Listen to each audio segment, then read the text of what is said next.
Magandang umaga mga ka-happy hour. Narito ang mga balita para sa MBC TV Network News Update, 9 AM edition. DFA, umalma sa pahayag ni dating SC Justice Carpio. Yan ang MBC TV Network News, ni Karen Oyong.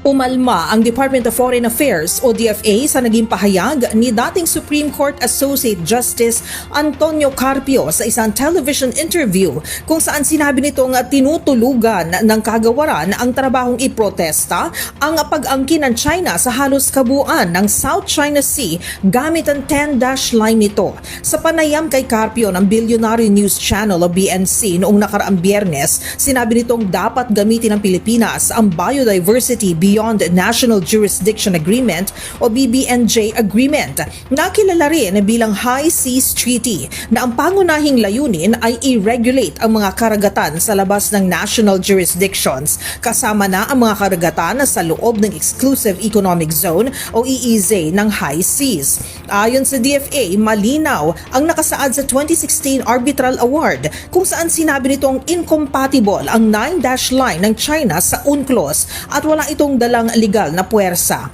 Pinabulaanan rin ng DFA ang banta ni Carpio na nanganganib na mawala ang EEZ ng Pilipinas kung hindi magsasampa ng protesta ang bansa laban sa China sa loob ng sapat na panahon. Ayon sa DFA, wala itong legal na basihan at iginiit na ang EEZ at ang High Seas ay hindi iisa. Iginiit ng DFA na hindi nanganganib ang maritime zones ng bansa at ang mga akusasyon laban sa DFA at sa pamahalaan na ibinabato ni Carpio ay walang basihan. Bagamat ni-ratify ng China ang High Seas Treaty, sinabi ni Carpio na dahil sa inaangkin nito ang kabuuan ng South China Sea ay hindi ito applicable sa kanila. Dahil dito, inuudyokan ni Carpio ang DFA na magsampa ng protesta laban sa China sa lalong madaling panahon upang hindi magamit ang tinatawag na Doctrine of Acquiescence o Implied Consent sa usapin na agawan ng teritoryo sa South China Sea. Para sa MBC TV Network News, ako si Karen Oyong ng DZRH. Una sa Pilipinas, una sa Pilipino.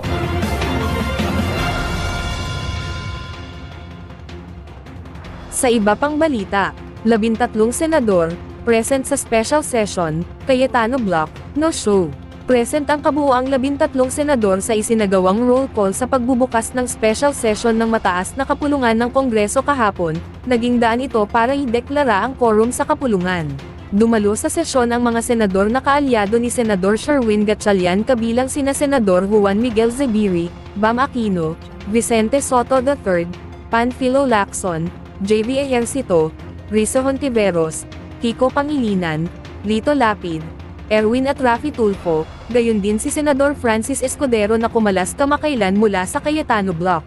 Samantala, present din sa sesyon si Senador Joel Villanueva na naging daan para mabuo ang 13 bilang para makapaghalal ng bagong liderato ng Senado, habang no-show pa rin ang ibang mga senador na kaalyado ni Senador Alan Peter Cayetano.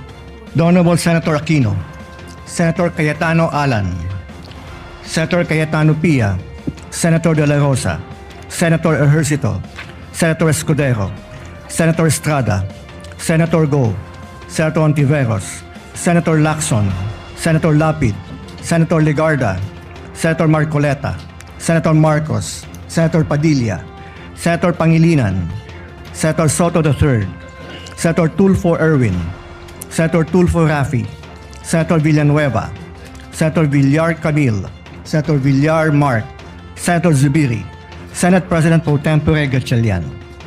With 13 senators present, the chair declares a quorum. Mr. President. Majority Leader. Thank you, Mr. President. Mr. President, I move that we proceed with the election of the Senate President of the Philippines. I so move. Is there any objection? Hearing none, the election of the Senate President is now in order. At yan ang mga balita para sa MBC TV Network News Update, 9 AM edition. Abangan ang mga susunod na balitaan mamaya, para sa 10 AM edition.